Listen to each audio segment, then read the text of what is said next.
Today we're going to talk about the 6D. If ever you want to get or pick the Canon 6D, I think you should stay tuned, watch this video, and I'll give my final thoughts about the camera as well.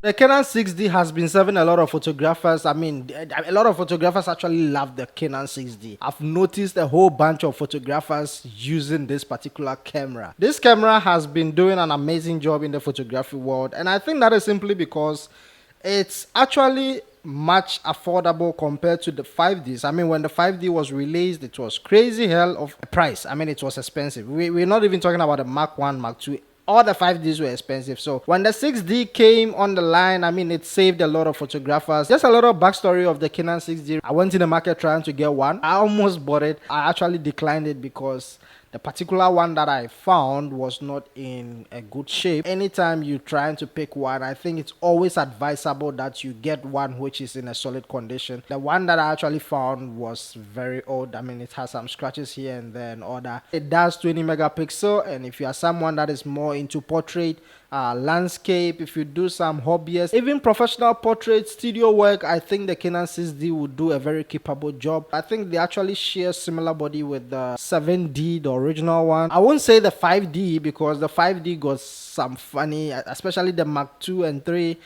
their button placement is way off. All I would say is it will all depend on the type of work that you want to do with the camera.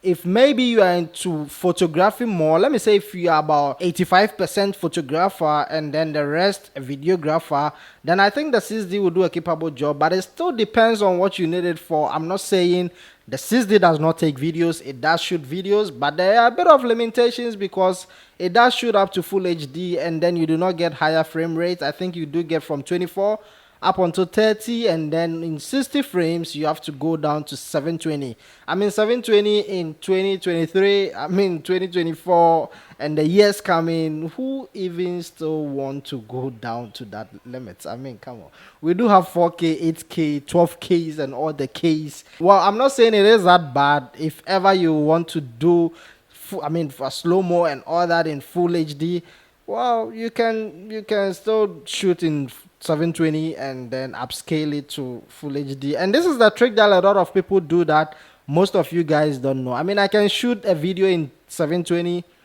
edit and upscale everything to full HD, and the results can be pretty good.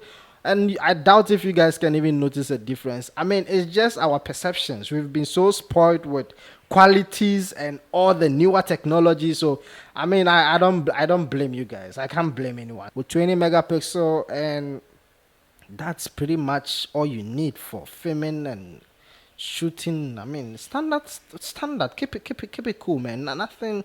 We're not talking about 40, 50 megapixels and all that. If you want to get the 6D for video work, then I also suggest you should. I mean, there are a bit of limitations here and there. First of all, you do not get any articulating screen on that, so it's a bit of a problem, especially if you want to do this type of videos.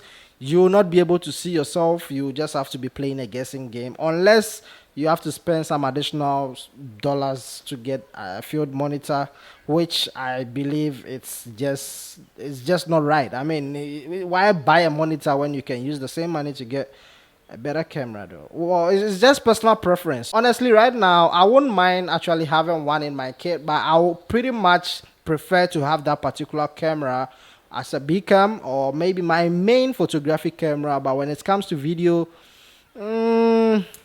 I don't really think it can help me, especially for the fact that the autofocus does not really work well in video mode.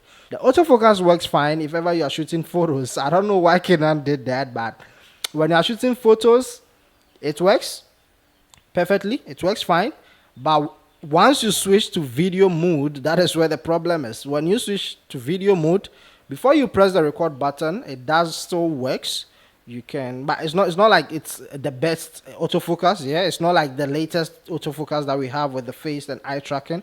But before you hit on the record button, it still works. Once you hit on the record button, everything just goes blank. I mean, it doesn't even work anymore. The autofocus is like, okay, let me leave him. Let him do his thing, man. Don't even think of, I mean, getting that particular camera for video work. I think maybe you should look at the eyepiece or something even more better than that. So with video work and that camera, I'll pretty much say it would be best if maybe you do have an assistant behind the camera who will be helping you to pull focus, who will be helping you to check what is happening, whether it's still recording, whether it's stopped and all that. Remember, the camera also have a record limit. It does not shoot on, limited continuously. I think up to 30 minutes. So someone needs to be at the back of the camera making sure that everything is happening okay, everything is fine.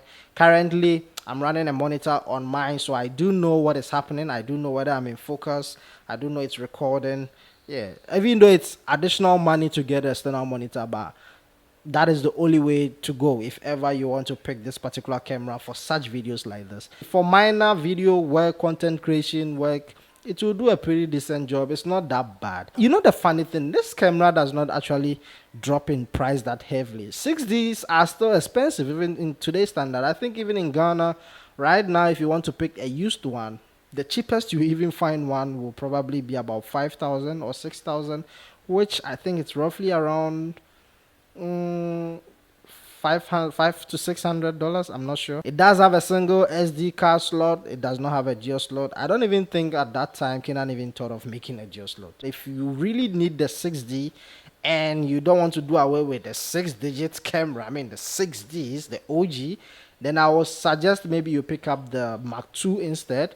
Well, it's a bit of money compared to the actual 6D. You do get a, flippy articulating screen, and that is very much beneficial because for video work, you definitely need that. And I think that one uses a dual slot. I'm not sure. I stand to be corrected. Pretty much most of the video work that you need, the 6D Mark II will do a better job.